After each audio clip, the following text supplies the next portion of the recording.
Mohon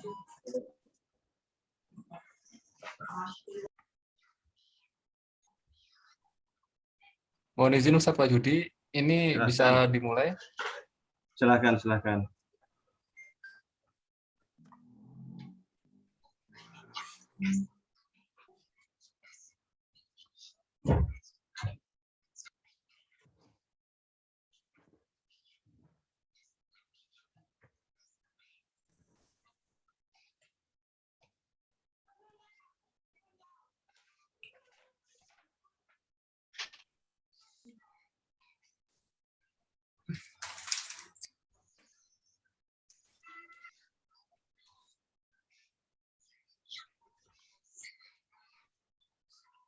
Mohon izin Ustadz Wahyudi, ini bisa dimulai guys?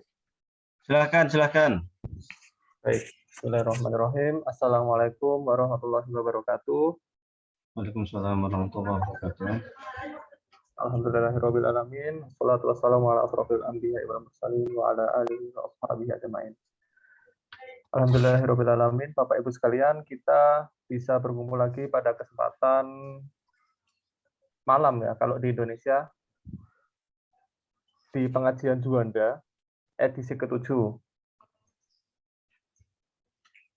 Tak lagi kitab Ahlul Haq wa Sunnah langsung bersama Ustadz Wahyudi penulisnya.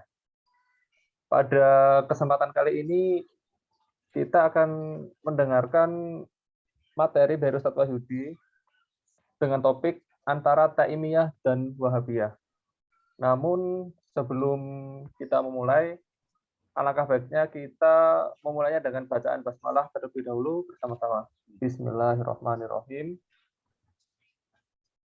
Baik, tanpa berlama-lama, saya serahkan kepada Ustadz Wahyudi. Kepada Ustadz Wahyudi, saya persilakan. Bismillahirrahmanirrahim. Assalamualaikum warahmatullahi wabarakatuh. Alhamdulillahirabbil alamin. Wassalatu wassalamu ala asyrafil anbiya'i wal mursalin. Sayyidina wa maulana Muhammadin wa ala alihi wa sahbihi ajmain, amma ba'du.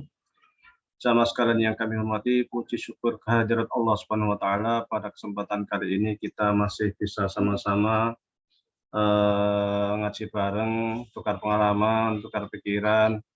Mudah-mudahan mendapatkan berkah dari Allah Subhanahu wa taala. Salat berserta salam semoga tetap tercurahkan kepada junjungan kita Nabi Agung Muhammad sallallahu alaihi wasallam. Jamaah sekalian yang kami hormati, pada pertemuan yang ke-7 ini terkait dengan talaqi akidah Ahlul Haq wa Sunnah, kita masuk pada bab terakhir terkait dengan firqah-firqah Islam. Kalau sebelumnya kita sudah membahas tentang Khawarij, kemudian Syiah, kemudian kita juga sudah tentang Ahlus Sunnah wal Jamaah, kemudian tentang Ibnu Taimiyah, kemudian yang lain-lain. Nah, sekarang masuk firqah terakhir ini terkait dengan gerakan Wahabiyah. Namun saya fokusnya pada pemikiran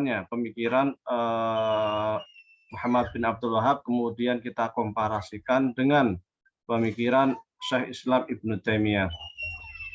Kenapa kok demikian? Karena sering orang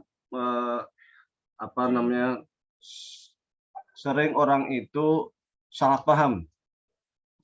Jadi ketika memahami Muhammad bin Abdul Wahab, seakan-akan ya Muhammad bin Abdul Wahab itu ya Taimiyah gitu. Padahal kalau kita lihat itu perbedaannya cukup tajam.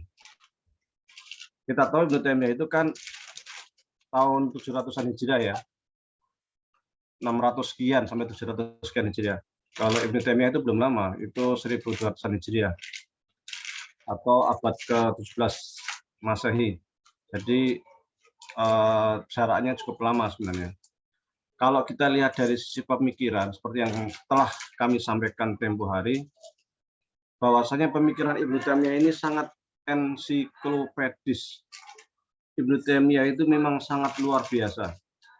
Ibnu Taimiyah itu menguasai banyak cabang ilmu.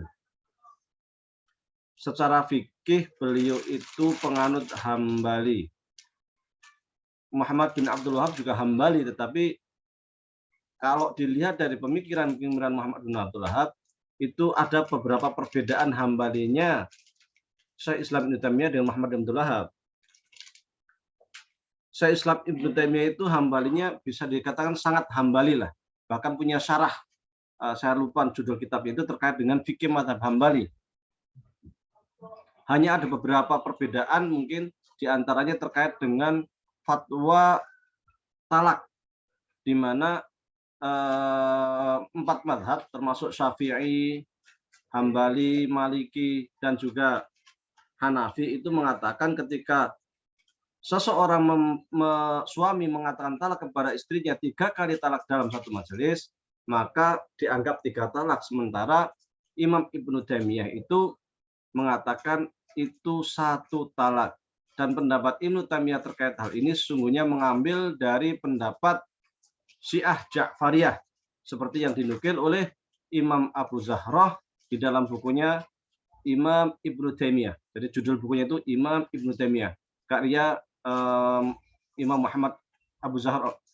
Beliau mengatakan pendapat ini yang mengakibatkan ia dipanggil oleh qadhi di Syam waktu itu dan diminta untuk berhenti berfatwa terkait persoalan ini, terkait persoalan ini karena menyalahi pendapat 4 mazhab. Namun karena Ibnu Taimiyah tidak mau dan bersikukuh dengan fatwanya, akhirnya beliau dihukum penjara. Sementara kalau kita lihat ketika Ibnu Taimiyah itu secara fikih berpegang pada Hambali, Muhammad bin Abdul Wahab ini agak lain. Meskipun di dalam beberapa tulisan orang itu mengatakan Muhammad bin Abdul Wahab ini Hambali, tetapi realitanya banyak yang mengatakan bahwasanya bahkan para ulama mazhab Hambali sendiri itu mengatakan bahwasanya Muhammad bin Abdul Wahab itu bukan seorang Hambali, tetapi dia menyeru langsung kepada pengikutnya untuk ijtihad kembali kepada Al-Quran dan Sunnah. Jadi Muhammad bin Abdul Wahab itu punya saudara yang namanya Sulaiman bin Abdul Wahab. Sulaiman bin Abdul Wahab ini juga bermadzhab Hambali, tetapi banyak ide-ide Muhammad bin Abdul Wahab yang ditentang oleh Sulaiman bin Abdul Wahab. Ibnu Taimiyah itu orang yang bukan hanya menguasai fikih tetapi juga menguasai filsafat. Kita tahu Ibnu Taimiyah menulis ada 2 konstruksi dalam filsafat. Yang pertama dari sisi logika filsafat atau muqaddimah atau pondasi yang sering disebut dengan mantik. Karena ketika kita bermantik, membangun sebuah pondasi, maka bangunan konstruksi itu ketika pondasinya kuat, konstruksinya akan kuat. Dan biasanya pemikiran Islam klasik, sebelum mereka membangun sebuah konstruksi pemikiran, maka hal pertama yang dibangun oleh para ulama kita adalah membangun pondasi pemikiran. Atau sering disebut dengan metodologi. Nah, kalau zaman sekarang mungkin mudahnya kita tuh menyebutnya dengan metodologi. Jadi kalau Ibnu Khaldun itu sebelum menulis Tarik Ibnu Khaldun yang sangat panjang itu punya teori sejarah namanya Muqaddimah Ibnu Khaldun. Ibnu Shalah sebelum menulis tentang hadis dan macam-macam punya Muqaddimah Ibnu Shalah. Imam Syafi'i di dalam pemikirannya fikihnya macam-macam itu punya Ar-Risalah. Nah, ini metodologi, sandaran metodologinya. Nah, sama Ibnu Taimiyah juga demikian, punya mantik. 2 buku mantik Ibnu Taimiyah adalah Ar-Raddu 'alal Mantiqiyin dan Naqdul Mantik. Ar-Raddu 'alal Mantiqiyin ini mengkantar pemikiran pakar-pakar mantik. Sementara Naqdul Mantik itu langsung to the point mengkritik kelemahan ilmu mantik. Dua-duanya ini luar biasa. Ketika ilmu mantik itu dibelah menjadi 2, yaitu tasawurat dan tasdiqat, bagi yang telah belajar ilmu mantik akan memahami itu. Tasawurat itu terkait dengan abstraksi yang ada di dalam otak manusia. Tasdiqat terkait dengan realita kebenaran. Apakah sesuatu yang nampak di depan kita, benda yang sifatnya objektif di depan kita, itu benar atau salah? Tasawurat dan tasdiqat ini sesungguhnya merupakan filsafat Aristotelian atau Aristoteles. Sehingga digunakan oleh seluruh para filosof muslim termasuk juga para ulama kalam. Bahkan Imam Ghazali sangat fanatik dengan ilmu mantik ini sehingga menulis banyak sekali ilmu mantik, diantaranya adalah Mi'yarul Ilmi, Al-Qistos Al-Mustaqim. Bahkan di dalam muqaddimah kitab usul fikihnya Al-Mustasfa juga menulis ilmu mantik. Dan di sana mengatakan siapa yang tidak menguasai ilmu mantik, maka sesungguhnya keilmuannya itu perlu dipertanyakan. Pendapat Ghazali ini tertulis dalam Mi'yar Ilmi dan diulang di dalam kitabnya Al-Mustasfa di Muqaddimah. Ibnu Taimiyah sebagai seorang yang mausu'i, seorang yang ensiklopedis, yang luar biasa, itu sama. Dia sangat menguasai ilmu mantik Aristo ini.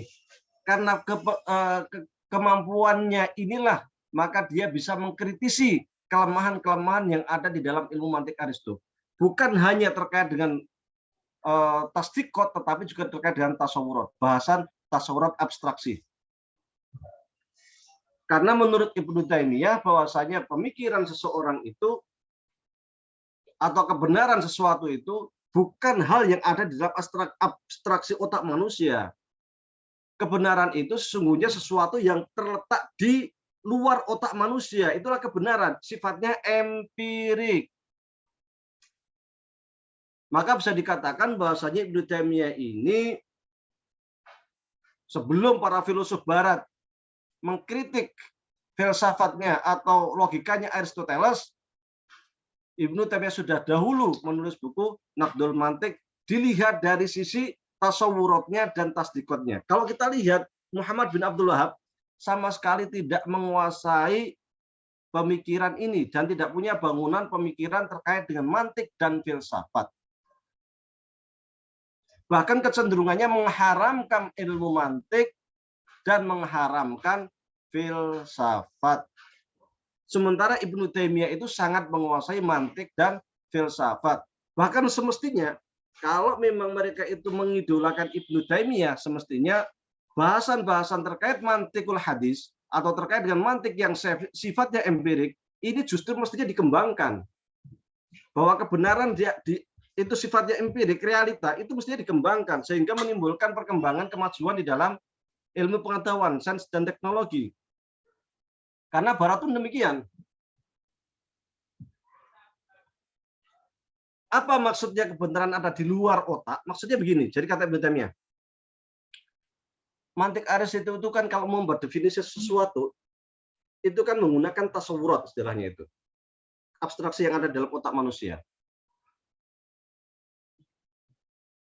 Di dalam tasawurat itu ada namanya al-jinsu, an-naw', al-faslu, irdul am, irdul khas. Ada 5. Jadi ketika saya hendak mendefinisikan kambing, saya katakan saya harus ambil yang paling tinggi, jenis namanya. Al-jinsu, jenis. Kambing adalah hewan. Nah, jadi hewan itu kan ada kambing, ada kuda, ada sapi, semuanya itu namanya hewan. Cuman harus ada ciri yang membedakan antara kambing dengan yang lain. Kambing adalah hewan yang berjalan. Oh, kucing berjalan, ya kan? Kuda berjalan, nggak bisa. Yang paling spesifik namanya al-faslu, apa? Hewan yang mengembe. Yang mengembe kan memang kambing, berarti kambing adalah hewan yang mengembe. Sehingga kita dari sana kita bisa tahu, oh kambing berarti hewan yang mengembe. Kata Ibnu Taimiyah salah. Itu cocok, definisi ini cocok bagi orang yang sudah tahu kambing. Kalau orang yang nggak tahu kambing, mau didefinisikan kambing hewan yang ngomong hewan nggak tahu, kambing belum pernah lihat. Caranya gimana? Ya kita tuntun orang ini, kita bawa, kita tunjuk ini kambing loh di depan mata Anda, ini kambing nih, lihat langsung. Ya kan langsung tahu, oh ini toh kambing. Kalau cuma didefinisikan doang ya nggak akan paham. Jadi harus jelas hewannya di depan kita lihat, itulah kebenaran menurut Ibnu Taimiyah. Jadi empirik sifatnya. Maka contoh sederhana adalah ketika orang buta kemudian dilihatkan gajah, suruh megang gajah, kemudian definisikan gajah itu kayak apa? Ada yang bilang ya gajah itu kayak ular. Kenapa? Karena dia yang pegang belalainya, ya kan? Oh, gajah itu enggak tinggi besar, karena yang dipegang kakinya, ya kan? Enggak begitu. Maka dia harus lihat benar secara empirik, secara apa namanya?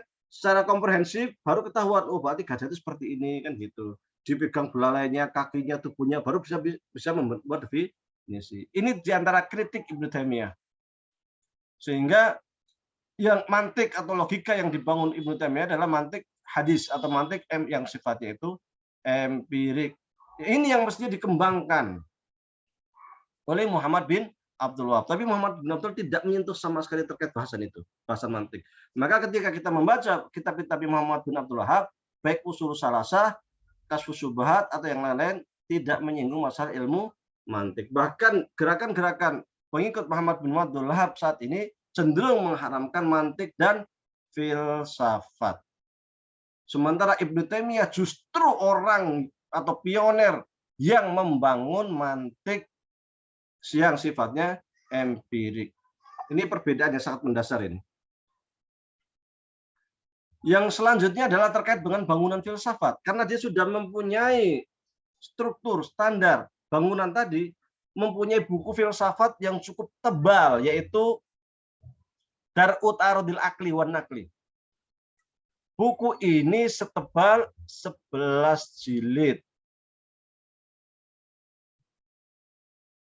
Membahas detail-detail filsafat Ibnu Sina dan Ghazali. Paragraf per paragraf pendapat Ibnu Sina atau Ghazali dikritik habis-habisan oleh Ibnu Taimiyah. Ini artinya Ibnu Taimiyah sangat mendalami filsafat dan mengetahui titik lemah para filsuf muslim sebelum masa Ibnu Taimiyah. Maka Imam Abu Zur'ah sampai mengatakan Ibnu Taimiyah itu orangnya itu sangat gemar membaca. Karena kebetulan waktu di Damaskus, dia itu juga dosen di masjid di Damaskus, di universitas sana, dan sampingnya ada perpustakaan besar, dan Ibnu Taimiyah suka membaca. Sehingga buku-buku yang filsafat manapun dibaca, dilahap, sehingga bahkan buku-buku Aristo pun beliau lahap. Memang luar biasa, penguasaan mantik dan filsafatnya itu luar biasa. Contoh terkait perdebatan terkait alam raya. Apakah alam raya ini qadim atau hadis? Qadimun, hadisun. Apakah alam raya ini munculnya itu berbarengan dengan Tuhan istilahnya ya, atau dia itu ciptaan makhluk? Di sini para ulama kalam mengatakan bahwasanya alam raya sifatnya hadis, artinya Allah ada, alam raya itu belum ada sama si kholak istilahnya itu, kosong. Baru Allah itu dengan iradahnya, dengan ilmunya, ilmu Allah sudah menentukan nanti akan ada alam raya. Sudah ada taksis di dalam di dalam ilmu Allah itu akan wujud kapan sekian. Baru ada iradah untuk menciptakan alam raya dan kudrah untuk sehingga alam raya ini muncul. Maka dengan kun fayakun muncullah alam raya sesuai dengan kehendak Allah. Sementara bagi para filsuf itu mereka mengatakan yang disebut alam raya itu adalah segala sesuatu selain Allah. Artinya ada Allah, adalah selain Allah. Selain Allah itu meskipun dia kholak, meskipun kosong sama sekali, itu berarti ada, berarti syai', berarti sesuatu, berarti dia alam. Artinya ada Allah, ada yang lain. Nah, yang lain itu alam, makanya alam sifatnya qadim. Sementara Ibnu Taimiyah berpendapat tidak mengikuti pendapatnya para ulama kalam yang mengatakan alam itu hadis, baharu, juga tidak mengikuti pendapatnya para filsuf yang mengatakan alam itu qadim. Tetapi Ibnu Taimiyah mengatakan alam raya min haitsul jinsi fahuwa qadimun wa min haitsun nau' fahuwa hadisun. Maksudnya apa? Jenis alam raya itu kan banyak. Alhamdulillahirabbil alamin. Allah itu Tuhan alam semesta. Alam itu kalau di dalam Al-Ibkar fi Usuluddin karya Imam Amidi dibagi menjadi dua. Pertama itu yang sifatnya kathifun, kathif. Yang kedua, kathif itu maksudnya yang yang materi, sifatnya materi. Manusia, alam raya, bintang-bintang, apa itu namanya alam yang kathif. Yang kedua alam raya yang abstrak, namanya latif, abstrak, malaikat, jin, dan lain sebagainya itu alam juga, mereka punya alam juga, tapi sifatnya latif, tak nampak, tapi alam. Nah, menurut Ibnu Taimiyah, alam raya yang semuanya, baik yang latif ataupun yang katif, baik yang abstrak yang kita tak nampak maupun yang sifatnya materi, itu dilihat dari jenisnya itu qadim. Jadi Allah ada, pasti ada selain Allah. Selain Allah itu sifatnya qadim. Tetapi min haitsun nau' itu hadis, artinya baru. Nau' itu apa jenisnya? Jadi alam raya, di bawahnya itu ada jin, di bawahnya ada manusia, di dalamnya ada alam raya, di dalamnya ada malaikat dan lain sebagainya. Nah, semua jenis-jenis itu nau' alam raya ini sifatnya hadis. Jadi punya pendapat independen terkait dengan pandangan mengenai alam raya, yang itu sesungguhnya agak mirip dengan pendapatnya Ibnu Rus di dalam bukunya Faslul Maqal Fima Bainal Hikmah Wasyarah minal Ittisal, dan dalam buku yang lain Kasfu Manahijil Adillah fi Aqaidil Millah. Dan sama juga mirip dengan pendapatnya Abu Barakat Al-Baghdadi, seorang filosof Muslim juga yang konon sebelumnya adalah Yahudi. Muhammad bin Abdul Wahab tidak punya pandangan terkait hal-hal seperti itu. Langsung dikatakan, pengikutnya juga, belajar filsafat itu terlarang. Belajar mantik itu terlarang. Beda. Itu dari sisi filsafat. Padahal sebenarnya kalau memang pengikut Ibnu Taimiyah itu justru semestinya logika-logika empirik ini dikembangkan, bukan didiamkan.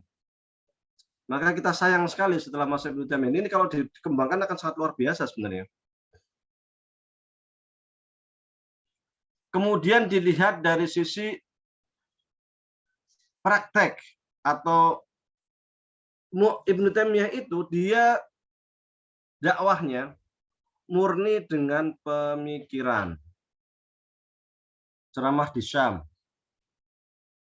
di masjid sana. Kemudian waktu di Mesir pun sama, di dekat Husain, istilah di Kairo, di depan Masjid Al-Azhar itu namanya ada Masjid Husain. Daerah situlah Ibnu Taimiyah suka mengajarkan ilmu pengetahuan. Ibnu Taimiyah itu anti dengan tasawuf. Tasawuf yang sifatnya tasawuf yang terlalu hulu, terlalu berlebih. Adapun tasawuf yang biasa itu Ibnu Taimiyah tetap membolehkan. Jadi tidak mutlak Ibnu Taimiyah mengharamkan tasawuf. Buktinya apa? Di dalam Majmu' Fatawa juga disebutkan terkait syarah dari bukunya Imam Junaid. Saya juga punya bukunya, judulnya itu Al-Ahwal wal Maqamat. Buku judulnya Al-Ahwal wal Maqamat karya Imam Junaid disyarah oleh Syekhul Islam Ibnu Taimiyah. Artinya apa? Tidak semua tasawuf itu diharamkan oleh Ibnu Taimiyah. Dan ini dibuktikan dengan muridnya Ibnu Qayyim. Ibnu Qayyim juga punya kitab tasawuf, judulnya Madarijus Salikin. 3 jilid besar. Kalau seandainya Ibnu Taimiyah dan Ibnu Qayyim ini mereka anti tasawuf, mentah-mentah mengkafirkan tasawuf, mestinya tidak mempunyai buku tentang tasawuf, tapi realitanya punya buku tasawuf. Memang tasawuf ini bisa dibagi menjadi beberapa hal. Yang pertama terkait namanya tasawuf falsafi, atau tasawuf-tasawuf yang berbau filsafat. Ibnu Taimiyah memang sangat kencang di dalam mengkanter tasawuf model ini. Di zamannya waktu di Kairo, banyak, ataupun waktu di Syam, terutama di Syam ya, banyak pengikut Ibnu Arabi terkait wahdatul wujud yang menurut Ibnu Taimiyah itu pemikiran yang cukup menyimpang, maka banyak dikanter oleh Ibnu Taimiyah. Selain juga ada model tasawuf yang sifatnya hulu. Dalam ini kan sebenarnya kalau kayak wahdatul wujud itu sangat filosofis sekali dan agak unik istilahnya itu, agak aneh memang. Kalau di Jawa kan ada Syekh Siti Jenar ya, Manunggaling Kawula Gusti ya. Ada Al-Halaj dulu sebelumnya ya kan. Nah, ini persoalan. Nah, ini yang ditentang oleh Ibnu Taimiyah. Juga orang yang terlalu berlebihan di dalam mengamalkan tasawuf. Nah, ini yang dikantor oleh Ibnu Taimiyah, terutama yang Ibnu Arabi.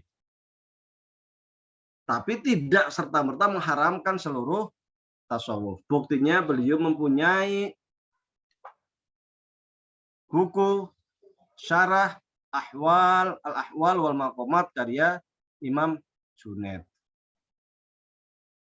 Sementara Muhammad bin Abdul Wahab sangat kencang mengharamkan tasawuf, bahkan dianggap terlalu hulu. Menurut informasi dari Zaini Dahlan ini sesungguhnya semasa dengan Syekh Muhammad bin Abdul Wahab, dan beliau mempunyai buku judulnya Ar-Raddu 'alal Wahhabiyah, kritik terhadap gerakan Wahabi.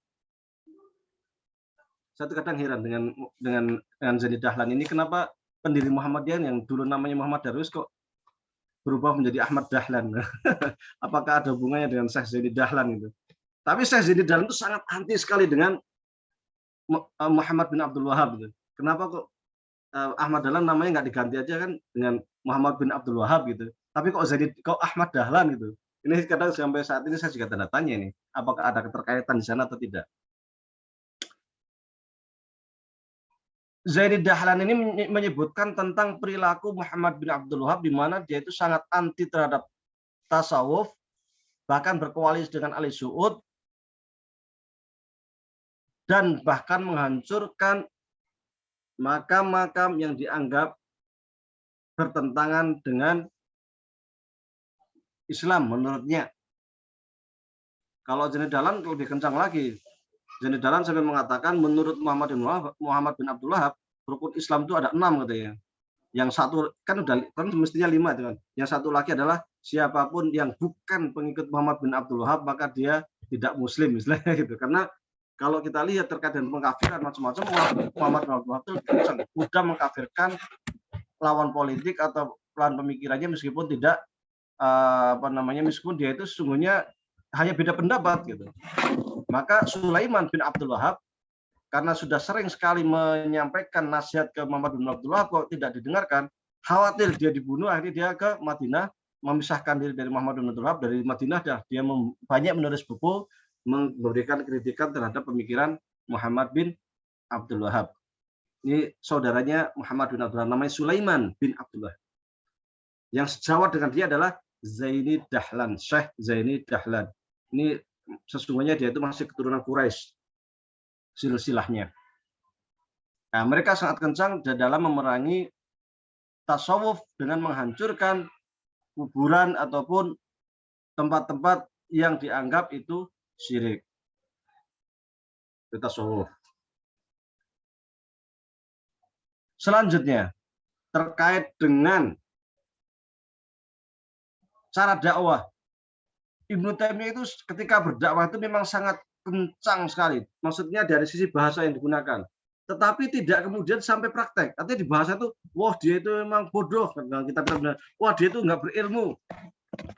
Artinya memang di bahasa yang digunakan, redaksi yang digunakan itu kencang sekali. Tetapi tidak ada cerita Muhammad Syekh Ibnu Taimiyah itu kemudian datang mengkafirkan orang, membunuh, atau makam dihancurkan, atau tempat-tempat yang dianggap syirik dihancurkan. Itu tidak ada sejarah. Ibnu Taimiyah tidak pernah melakukan itu. Tapi murni berdakwah, murni perang pemikiran.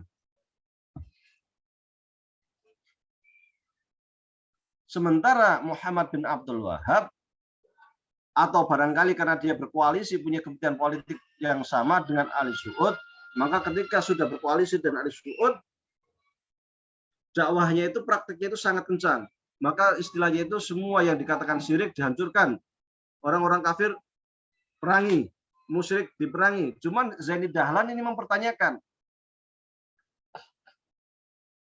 sesungguhnya menurut Zaini Dahlan dalam Ar-Raddu 'alal Wahhabiyah itu, yang dianggap syirik musyrik itu siapa sih? Ternyata menurut Zaini Dahlan, yang dianggap syirik musyrik ahlul bid'ah oleh Muhammad bin Abdul Wahab itu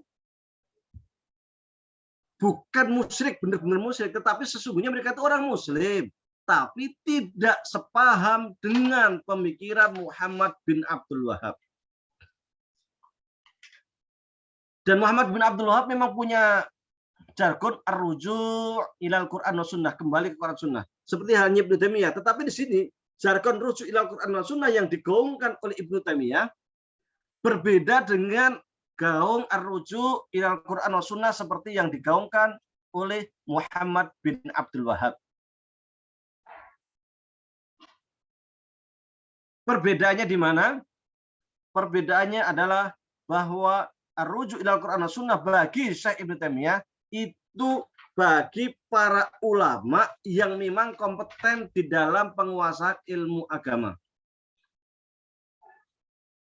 Oleh karena itu di dalam Majmu' Fatwanya Ibnu Taimiyah mengatakan bagi orang awam tetap wajib taklid. Orang awam sesuai dengan tabiatnya kembali atau wajib taklid kepada kiai, para ulama, tidak boleh berijtihad. Adapun rujuk ilal Quran was sunnah adalah untuk para ulama yang memang punya kompeten di dalam berijtihad, maka mereka harus melakukan ijtihad dan kembali ke Al-Quran dan Sunnah Rasulullah Shallallahu Alaihi Wasallam. Sementara bagi Muhammad bin Abdul Wahab, rujuk ilal Quran Sunnah itu cenderung untuk semua. Siapapun, makanya kalau istilah Zaini Dahlan, rujuk ilal Quran Sunnah bagi Muhammad bin Abdul Wahab ini keterlaluan katanya. Karena siapapun boleh beristihad, padahal orang awam yang baca Qurannya, yang istilahnya pemahaman agama masih lemah, itu mereka harus rujuk Quran Sunnah ketika ada masalah. Maka pemahaman Muhammad bin Abdul Wahab atau pengikutnya ini sangat literal. Kalau istilah Zaini Dahlan, mereka itu Muhammad bin Abdul Wahab itu ngakunya Hambali, tapi sungguhnya dia itu bukan Hambali. Dia itu ingin membuat mazhab sendiri. Nah, ini sezaman ya, ini bukan perkataan ulama sekarang, tapi ini perkataan Zaini Dahlan yang dia itu semasa dengan Imam Muhammad bin Abdul Wahab. Jadi ini terkait dengan ar-rujuk ilal Quran was sunnah. Jadi langsung siapapun harus beristihad, persoalan apapun kita kembali ke Quran Sunnah. Apakah dia punya kapabel di dalam bidang agama atau tidak? Nah, ini nomor persoalan kedua. Yang penting kita harus apapun kita rujuk ilal Quran was sunnah. Sementara bagi Ibnu Taimiyah, rujuk ilal Quran was sunnah itu untuk para ulama, sehingga Ibnu Taimiyah tetap memfatwakan bagi orang awam harus taklid. Bagaimana dengan sikap penguasa? Ibnu Taimiyah itu sangat kooperatif dengan penguasa di zamannya dan tidak melakukan pemberontakan.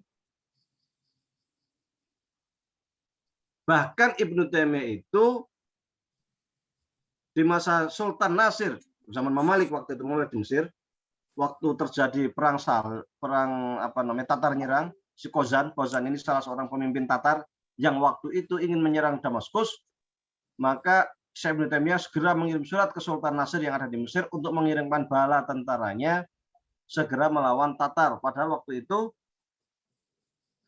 para atau orang-orang Muslim pada waktu itu sudah ketakutan dengan Tatar, sudah semi menyerah lah, kita kalau perang sama Tatar pasti kalah lah gitu kan. Tapi Syekh Ibnu Taimiyah segera memberi semangat kepada orang-orang Muslim untuk melawan Tatar dan mengirim surat kepada Sultan Nasir untuk mengirim pasukan ke Syam melawan Tatar. Dan Sultan Nasir sangat semangat, punya punya backingan yang luar biasa dari Syekh Ibnu Taimiyah, sehingga waktu perang pun meminta Ibnu Taimiyah itu selalu di sampingnya supaya lebih semangat untuk mengobarkan semangat jihad. Sementara Syekh Muhammad bin Abdul Wahab ini bersama dengan Ali Suud kemudian berusaha untuk menguasai Saudi, ya kan, dan pada akhirnya berusaha lepas dari kekuasaan Sultan Utsmani.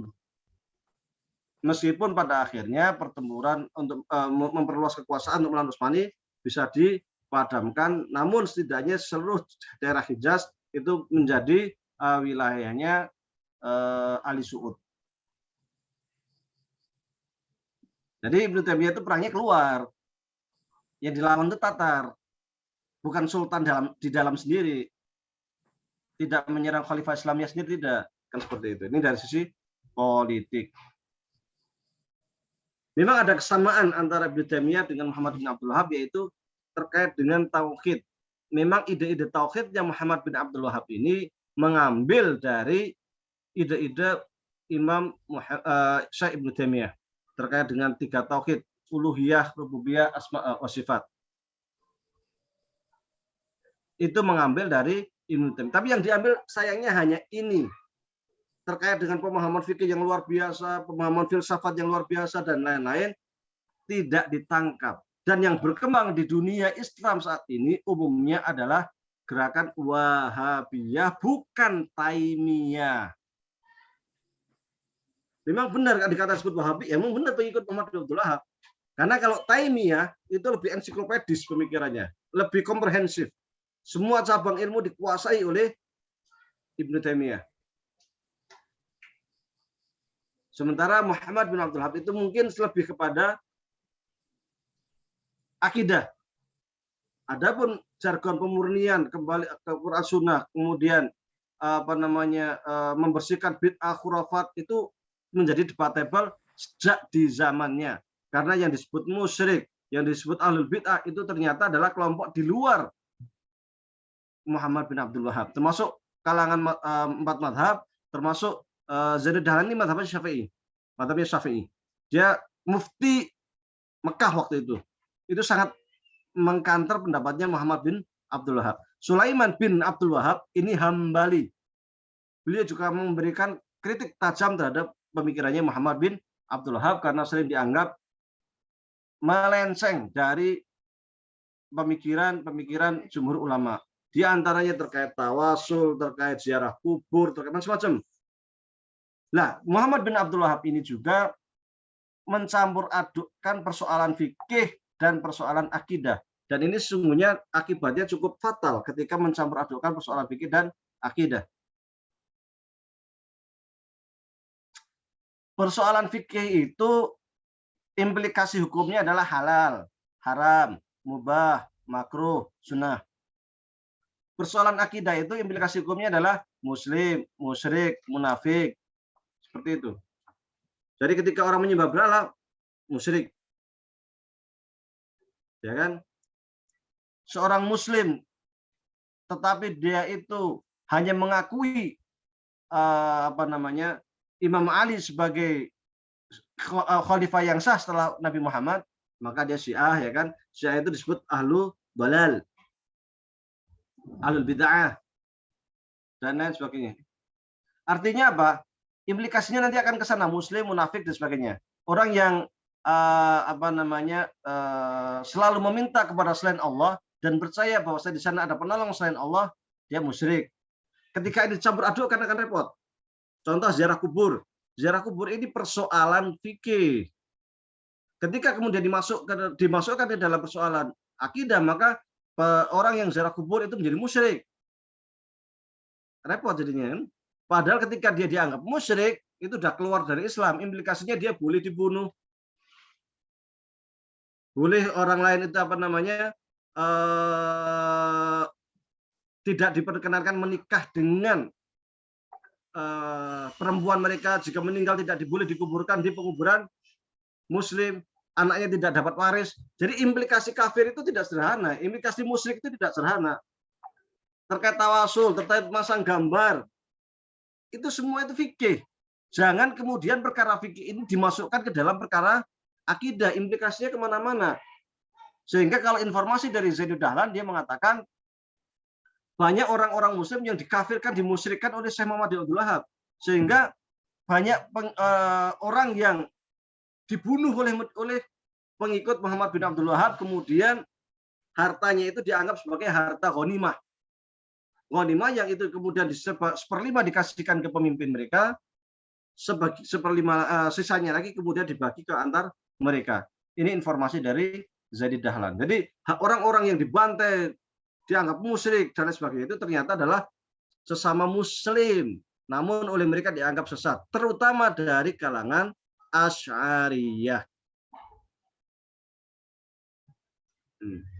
Jadi beda gerakan antara Muhammad bin Abdul Wahab dengan Ibnu Taimiyah, yang kalau Ibnu Taimiyah karena pemikiran, sementara Muhammad bin Abdul Wahab karena dia koalisi dengan Ali Su'ud, maka cenderung praktik, langsung menghancurkan apa dan sebagainya. Sifatnya itu frontal, bukan ke pemikiran. Kalau pemikirannya di dalam usul salasah atau itu saja, tetapi itu pun cuma kalau dibandingkan dengan karya-karya Ibnu Taimiyah jauh lah. Jadi kalau Syekh Muhammad bin Abdul Wahab hanya mengatakan, katakanlah tawasul. Tawasul itu hukumnya syirik. dalilnya ini. Hanya sekedar itu. Tetapi kalau kita membaca bukunya Syekh Ibnu Taimiyah, membahas tentang tawasul saja, itu satu buku sendiri. Nih, Qaidah Jalilah fit Tawasul wal Wasilah, ini punya Syekh Ibnu Taimiyah. Ini tentang tawasul satu buku sendiri dalam gitu. Jadi tidak menyederhanakan persoalan.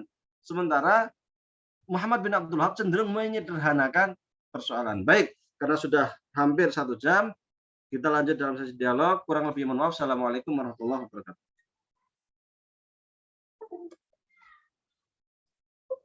Waalaikumsalam warahmatullahi wabarakatuh. Jazakumullah khair Ustadz Wahyudi atas materi yang telah diberikan. Baik Bapak dan Ibu sekalian, kita berlanjut ke sesi dialog atau sesi tanya jawab, sesi diskusi. Silakan bagi Bapak Ibu yang memiliki pertanyaan bisa ditanyakan secara langsung atau bisa dari kolom chat. Mohon izin Ustadz, ini sudah ada pertanyaan masuk dari kolom chat. Mohon izin saya bacakan.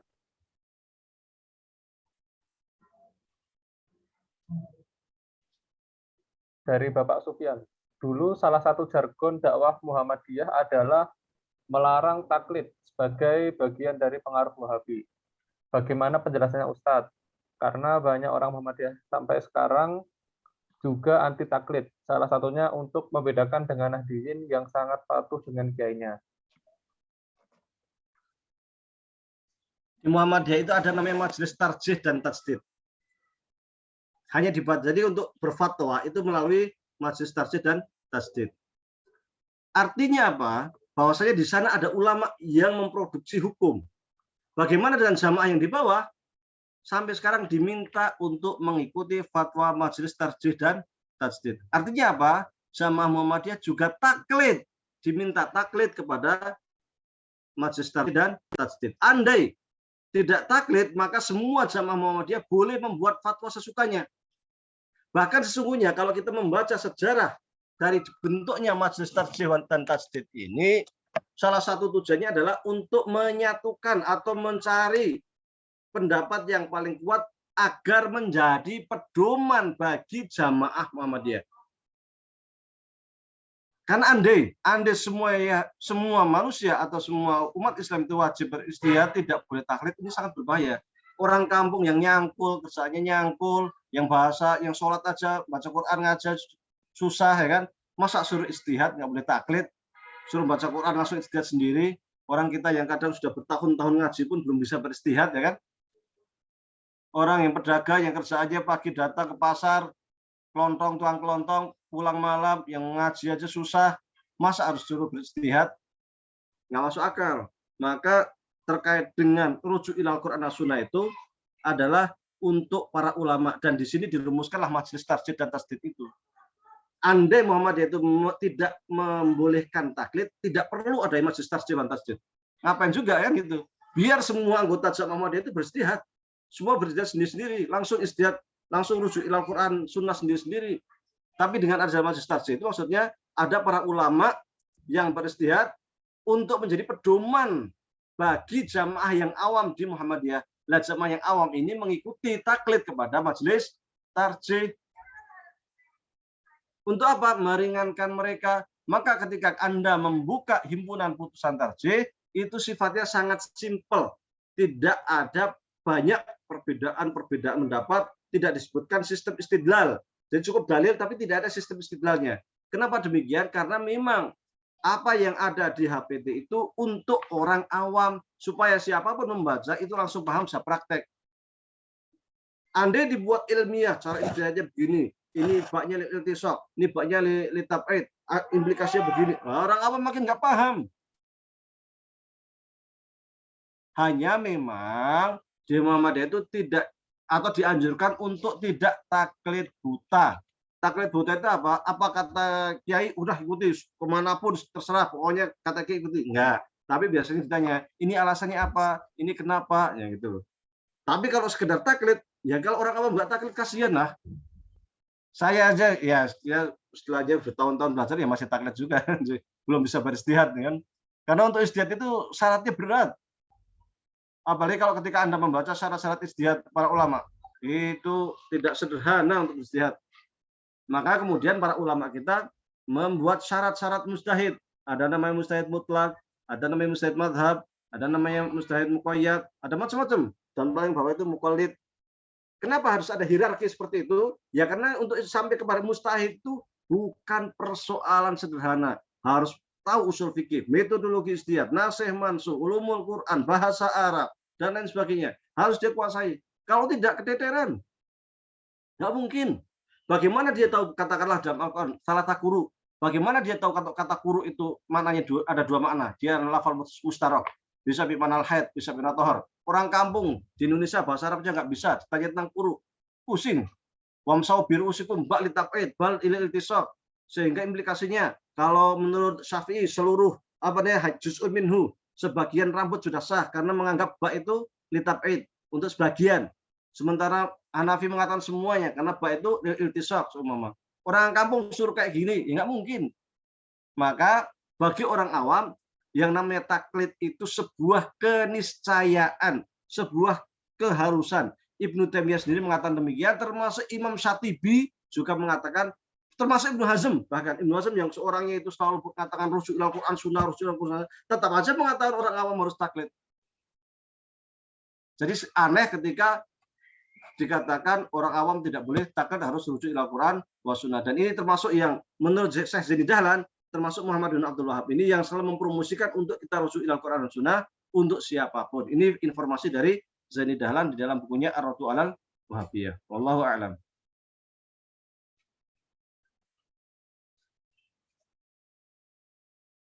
Mohon izin Ustadz, ini ada pertanyaan lagi masuk lewat chat dari Alfa Rizal.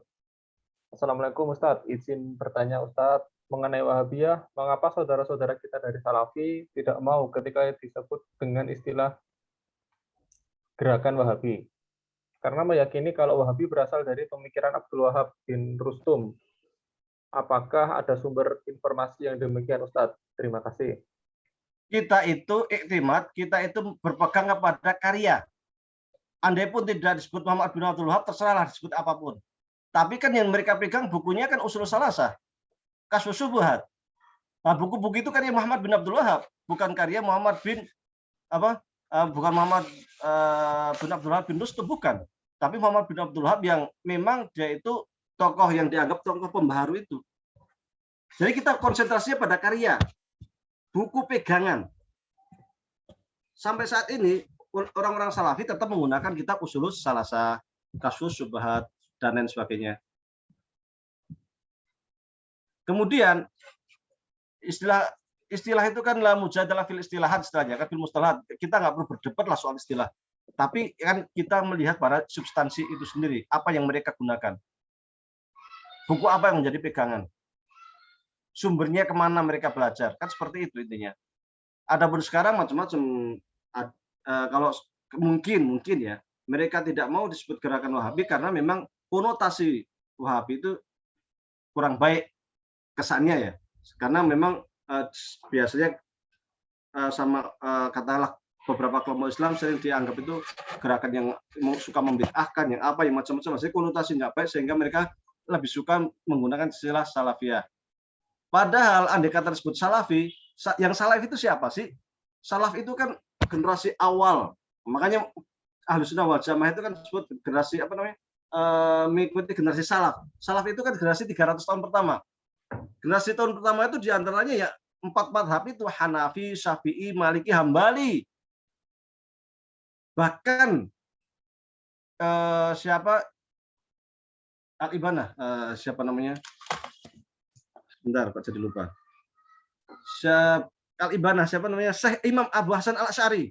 Itu lahir tahun 260 Hijriah. Artinya masih masa-masa salaf. Sementara Syekh Muhammad bin Abdul Wahab itu kan lahir tahun berapa? Kalau Masehinya 1700 sekian atau 1700-an. Kalau hijriahnya 1200-an Hijriah. Artinya dia itu baru kemarin. Jadi orang-orang yang mengaku salaf itu biasanya merujuknya ke Muhammad bin Abdul Wahab atau ke Ibnu Taimiyah. Ibnu Taimiyah itu tahun 700 Hijriah. Itu sudah generasi kholaf. bukan salaf.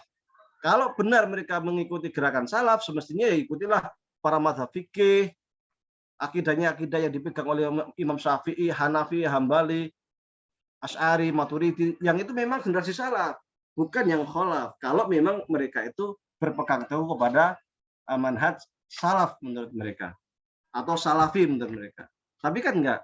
Mereka rujuknya ke siapa? Muhammad bin Abdul Wahab, atau buku Ushulus Salasah karya Muhammad bin Abdul Wahab. Wallahu a'lam.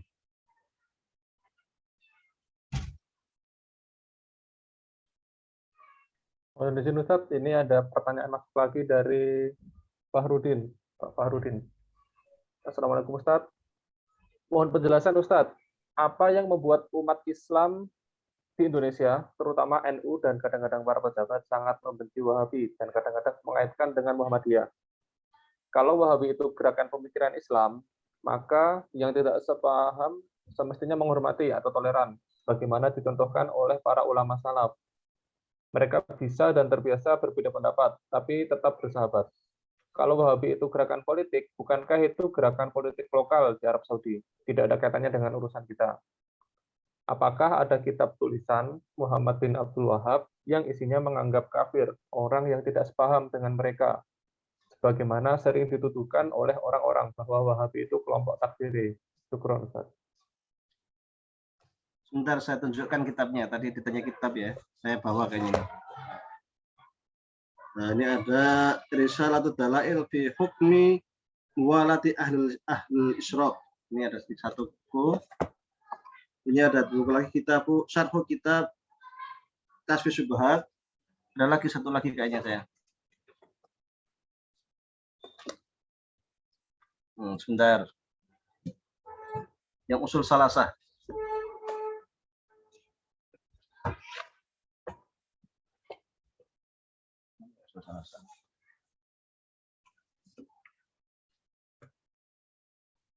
Tadi saya bawa Usul Salasah. Saya cek.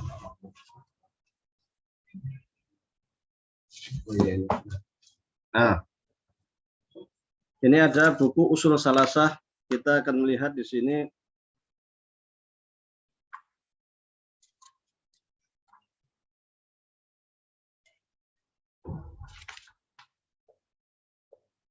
A'dhamuma amrallahi at-tauhid. Nah, ini tentang ma'bud dalil.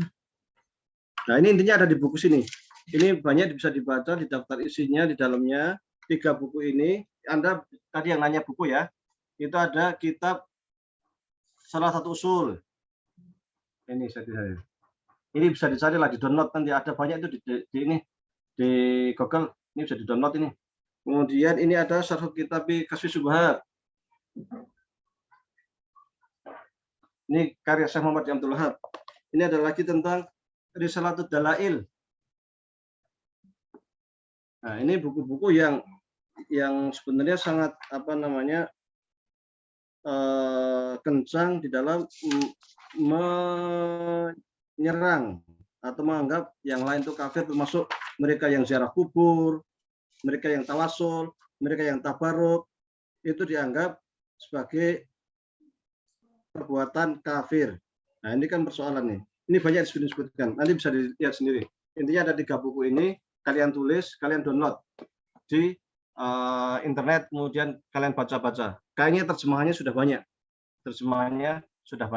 Itu yang pertama. Jadi kalau soal buku sudah saya tunjukkan. Kalau soal mengapa kok saudara-saudara kita di NU sangat tidak suka dengan gerakan Wahabi, karena yang diserang Wahabi itu terutama. Sekarang Muhammadiyah pun kenal, terutama itu dari kalangan NU. Yang suka tabarukan NU, tabaruk musyrik, NU semuanya musyrik. Berarti bukan, dan yang suka tabarukan itu bukannya NU. Banyak sekali ulama-ulama Ahlussunnah yang suka tabarukan itu. Berarti ulama-ulama Ahlussunnah termasuk yang membolehkan tabarukan itu siapa diantaranya? Imam Ibnu Hajar. Berarti Ibnu Hajar musyrik juga. Tawasul itu sejak zaman para imam madhab juga banyak yang membolehkan itu. Berarti generasi awal ulama-ulama besar itu musyrik semua karena bertawasul. Ighosah ya. Istighosah itu ulama-ulama kita juga banyak yang istighosah. Apakah itu mereka musyrik semua? Nah, itu kan persoalan itu. Padahal ini adalah persoalan fikih. Andai pun Muhammadiyah tidak setuju, Muhammadiyah itu memasukkan ini persoalan fikih. tidak persoalan tauhid. Bagi Muhammadiyah mereka yang ziarah kubur ya silakan aja ziarah asal tidak hulu, gitu aja. Yang mau tawasul bagi Muhammadiyah ya ini tawasul itu lemah. Yang boleh cuma 3, tawasul kepada asma Allah, tawasul kepada orang muslim hidup, atau tawasul dengan amal soleh. Yang lainnya tak perlu ditawasuli. Apakah mereka yang tawasul dengan hal lain itu musyrik? Enggak, tapi pendapatnya lemah. Gitu aja, masuk ke fikih. Dan gitu, masuk ke ranah fikih. Jadi karena orang-orang terutama di kalangan NU itu sering dibid'ahkan, disyirikkan dan sebagainya, maka mereka sangat tidak suka dengan gerakan Wahabi itu. Apalagi kemudian di sejarahnya, sejarah Fatih di mana di Saudi ya, awal-awal munculnya Wahabi itu kerasnya minta ampun. Bahkan gerakan radikal seperti di Syam, Suriah, ISIS dan lain sebagainya itu tokoh-tokoh sufi atau kuburan-kuburan yang dianggap mengandung kesyirikan dibomin ya kan, waktu kemarin perang saudara. Bahkan salah seorang ulama Sunni yang sangat ternama, Syekh Ramadan Al-Buti, Profesor Doktor lulusan Azhar juga beliau, Ramadan Al-Buti yang sangat dihormati oleh umat Islam sedunia karena kepakaran yang luar biasa, dibom juga kan. Nah ini kan persoalan. Jadi mereka itu trauma dengan sikap mereka yang suka ngebom ini loh. Sehingga kadang saya sampai Syed Akil mengatakan Wahabi itu selangkah lagi menuju teroris. Sampai mengatakan gitu, saking bencinya itu. Ya karena kayak gitu. Kalau karena kita tidak, ya ada beberapa hal yang kita sependapat dengan gerakan dengan apa namanya pendapat mereka, tapi kita memasukkannya ke ranah fikih. Cuman kalau kita lihat ada persoalan yang di akidah Muhammadiyah itu di buku diktat pesantren Muhammadiyah itu yang digunakan usul salasah. Bahkan di sana itu ada beberapa yang bertentangan dengan fatwa tarjih, di antara terkait dengan gambar, foto. Foto di situ dikatakan foto itu mendekatkan diri perbuatan syirik. Loh, dari mana foto perbuatan syirik? Fatwa tarjih membolehkan, udah jadi putusan malah bukan fatwa. Membolehkan kita itu memasang fotonya Kiai Haji Ahmad Dahlan kok. Boleh, kecuali yang fatwa awal kan nggak boleh kan, karena ditakutkan dulu. Tapi kemudian ada ada fatwa yang kedua yang menasih yang pertama itu membolehkan kita memasang foto Kiai Haji Ahmad Dahlan. Kita juga sering foto di untuk paspor, untuk apa macam-macam kan. Para tokoh-tokoh Muhammadiyah juga sering difoto untuk di media, tapi di buku bisa dicek sendiri yang berbahasa Arab karya terbitan RP2M itu disebutkan mendekatkan diri ke syirik.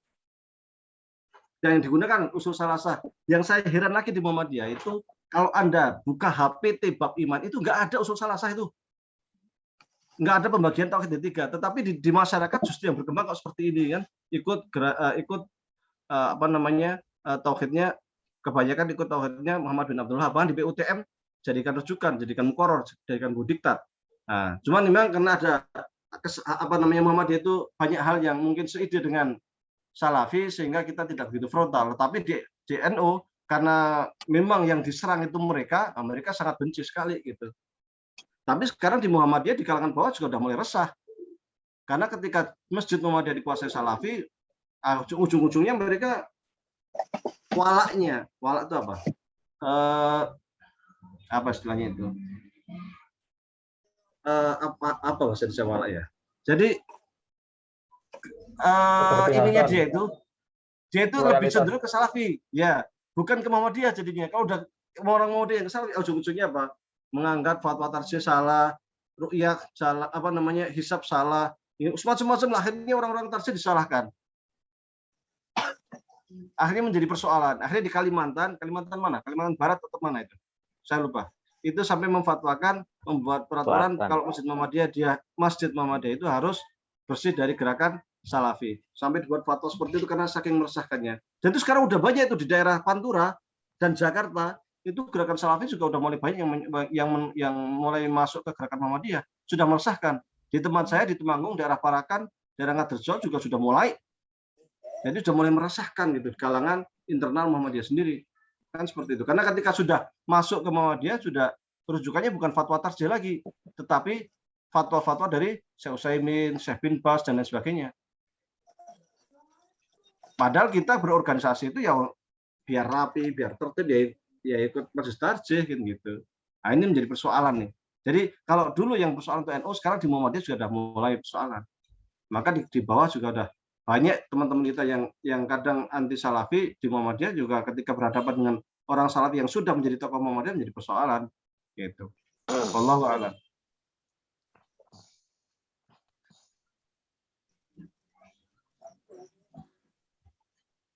Kondisi Ustadz, ini ada pertanyaan berikutnya dari Pak Muhammad Ali. Assalamualaikum warahmatullahi wabarakatuh. Ustadz, saya orang awam.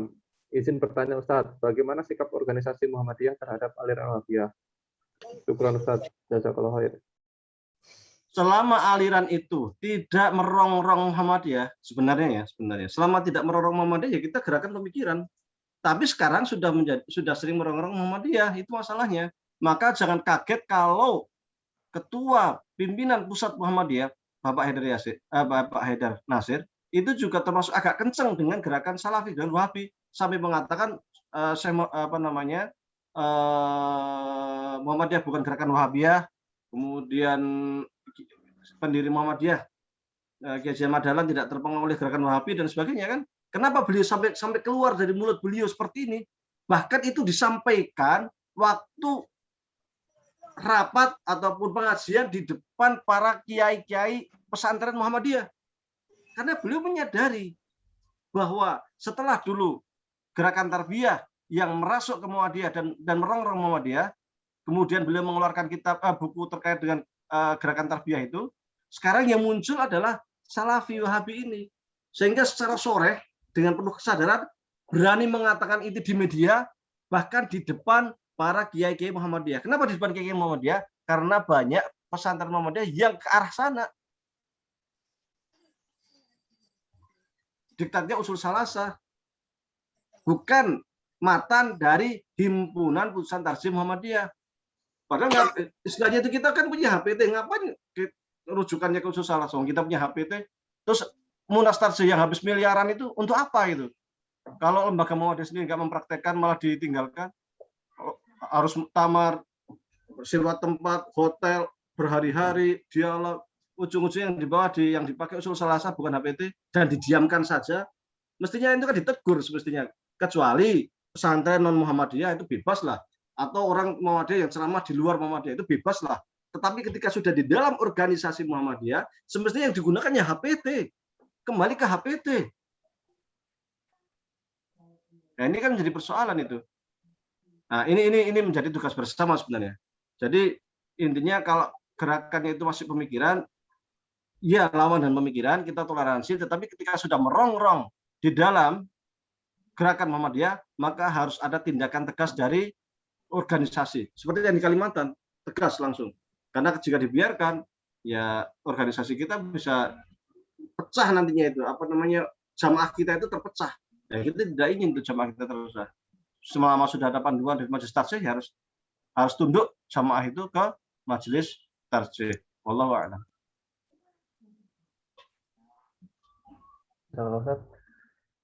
Berikutnya masih ada pertanyaan Ustadz dari chat Pak Habibur Rahman tentang sanad. Belakangan ini ada Ustadz yang lagi viral yang menyampaikan amalan-amalan thariqat-thariqat sanadnya bersambung sampai Nabi Muhammad SAW.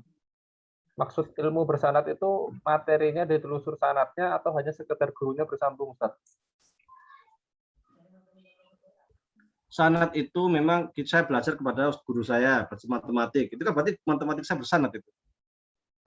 Kemudian guru saya belajar ke siapa, itu berarti bersanad. Ya nggak bersanad itu orang yang murni belajar di Google atau sekedar baca buku. Nah itu kan nggak ada sanadnya itu. Sama dia belajar sama guru, kita di SD setelah selesai kan dapat ijazah. Ijazah itu ya sanad, bukti orang sekolah. Karena kalau di dalam dunia pendidikan itu ya namanya ijazah juga.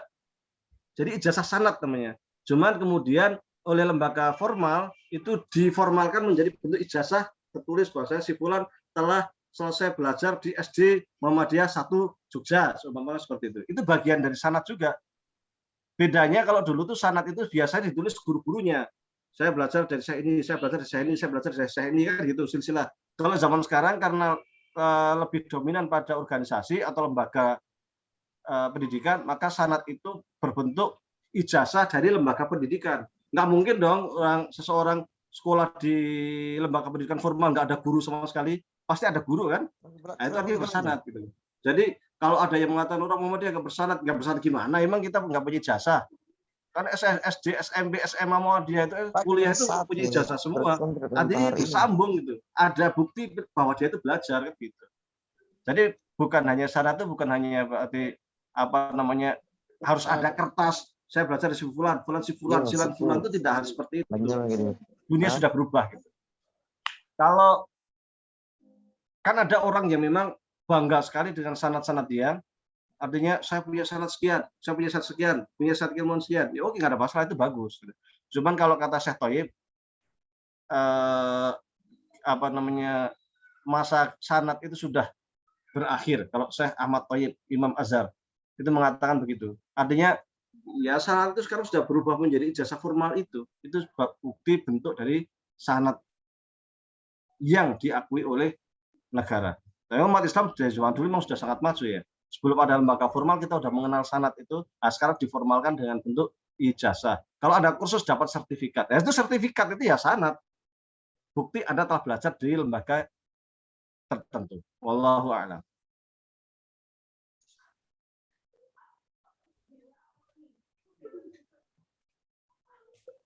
Mohon izin Ustadz, ini ada pertanyaan lagi dari Pak Fanani Ghazali. Assalamualaikum Ustadz. Ini yang satunya. Bagaimana dengan kajian dari Ustadz Adi Hidayat?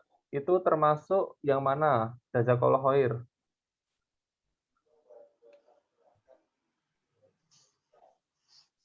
Ini kajiannya yang mana, maksudnya yang mana? Mohon izin Pak Fanani, ini maksudnya yang bagaimana? Kajian Adi Hidayat itu sangat bagus sekali, dan secara manhaj itu sangat Muhammadiyah sekali. Secara manhaj ya. Kalau secara ilmu kalam, saya melihatnya beliau itu lebih ke salafi sebenarnya. Mohon maaf, lebih ke Asy'ari. Karena beliau sering mengkantor terkait dengan apa namanya Allah itu di atas ars dan sebagainya. Itu beliau lebih kepada Asy'ari. Maka beliau juga punya pengajian membedah buku karya pendiri NU siapa? Apa namanya pendiri NU? Hasyim Asy'ari. Hasyim Asy'ari itu punya beberapa buku. Salah satu di antara bukunya itu sering dikaji oleh Ustadz Adi Hidayat. Jadi kalau secara manhaj itu sangat Muhammadiyah banget. Tetapi kalau secara akidah cenderungnya, ini penilaian saya ya. Penilaian saya itu subjektif. Bisa jadi benar, bisa jadi salah. Itu lebih kepada Asy'ari. Jadi beliau bukan salafi. Maka di kalangan salafi pun kadang ditahdir. Oh, jangan belajar sama Ustadz Hidayat gitu kan. Di salafi nggak diterima itu. Sering ditahdir. Jadi seperti itu. Wallahu a'lam. Satu lagi ya. Ustadz Hidayat itu sangat bangga dengan Muhammadiyah. Sangat bangga. Itu di kantong dia, di apa istilahnya itu, di dompetnya itu ada katam, kartu anggota Muhammadiyah. Dan ketika ada sekarang ini kan ada rencana pembukaan sekolah Muhammadiyah di Australia. Itu termasuk beliau yang mempromosikan.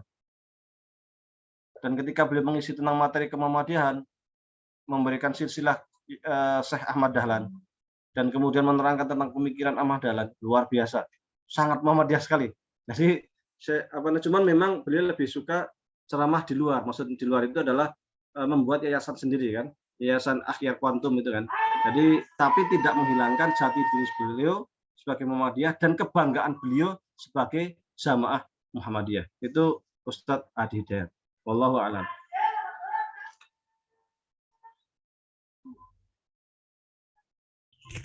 Mohon izin Bapak Ibu sekalian, apakah masih ada pertanyaan untuk ditanyakan kepada Ustadz Wahyudi? Mungkin satu pertanyaan lagi, masih bisa 10 menit. Baik, saya hitung sampai 5. 1, 2, 3, 4, 5. Baik, terima kasih Bapak Ibu sekalian atas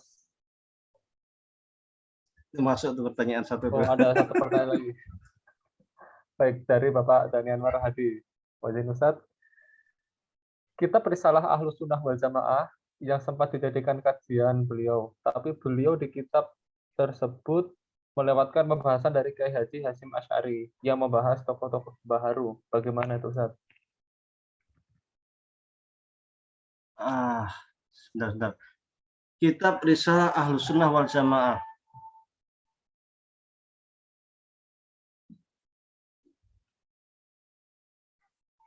Ya, jadi memang di dalam kitab Risalah Ahlus Sunnah wal Jamaah saya sudah baca juga kebetulan karya Syekh Asy'ari ya, Imam Asy'ari pendiri NU itu di halaman-halaman awal, entah halaman 3, 4 kisaran itulah, itu memang disebutkan ada tokoh-tokoh pembaru yang dianggap ahlul bid'ah.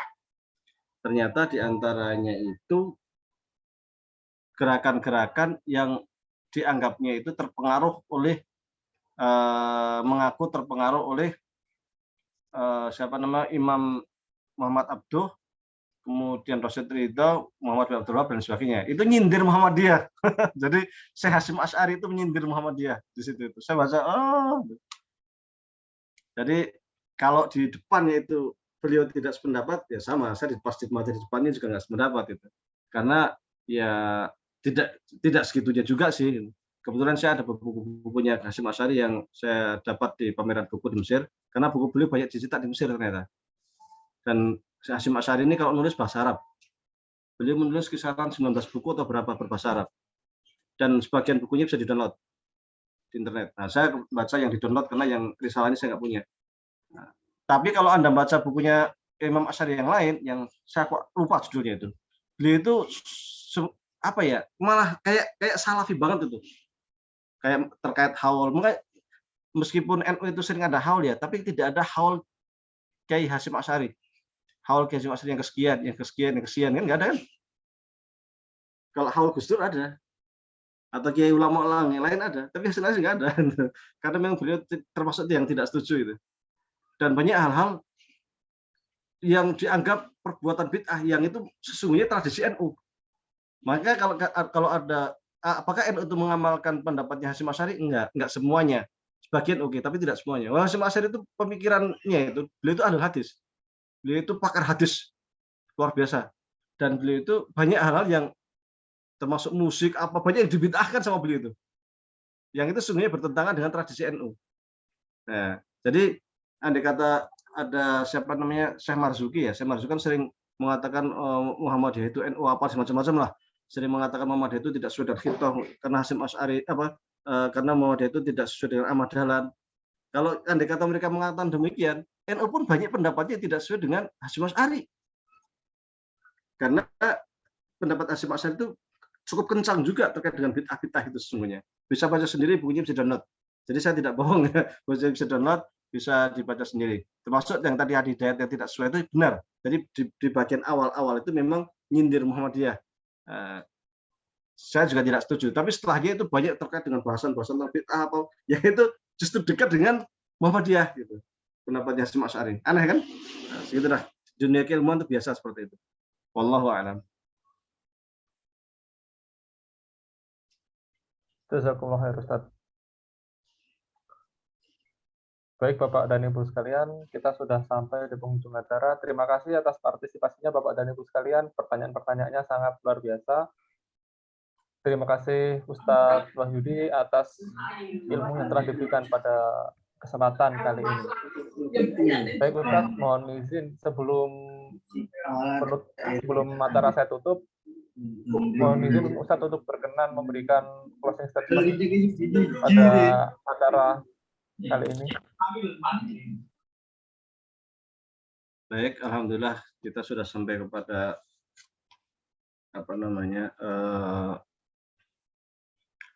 kelompok Islam yang terakhir, yang ke-7. Mudah-mudahan nanti kita akan masuk ke bab nadhar.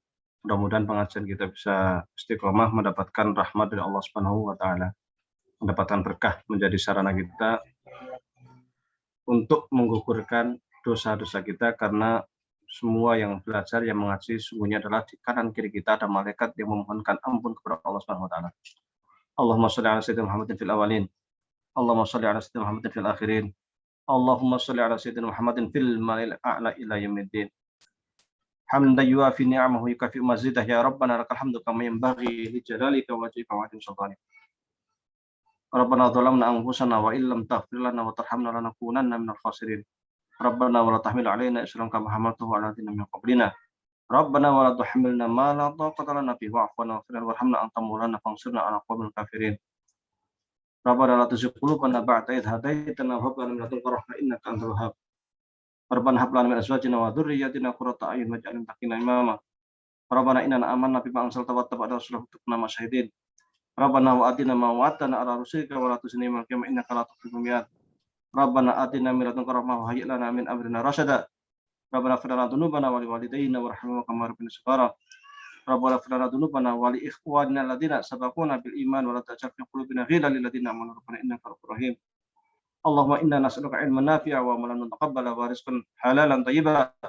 Allahumma inna na'udzubika min 'ilmin la yanfa' wa min qalbin la yakhsha' wa min nafsin la tashba' wa min du'ain la yustajaba laha. Allahumma inna nas'aluka salamatan fid din wa afiatan fil jasadi wa ziyadatan fil ilmi wa barakatan fil rizqi wa taubatan qabla maut wa rahmatan 'indal maut wa maghfiratan ba'da maut. Allahumma hawwin 'alaina fi sakrat maut wa najina minan nari wal 'afwa 'inda hisab. Rabbana atina fid dunya hasanah wa fil akhirati hasanah wa qina adzabannar. Sallallahu ala sayyidina Muhammadin wa ala alihi washabbihi wa sallam. Subhanaka rabbika rabbil izzati amma yasifun wa salamun alal mursalin. Amin ya rabbal alamin. Baik, Bapak dan Ibu sekalian, kita sudah sampai di penghujung acara. Mari kita tutup acara pada kesempatan kali ini dengan bacaan hamdalah sama-sama. Alhamdulillahirabbil alamin. Wa kafaratu majelis subhanallahi wa bihamdihi asyhadu an la ilaha illa anta astaghfiruka wa atubu ilaik. Terima kasih. Saya MC Naufal Hafiz. Mohon maaf apabila ada salah kata. Wassalamualaikum warahmatullahi wabarakatuh. Waalaikumsalam warahmatullahi wabarakatuh.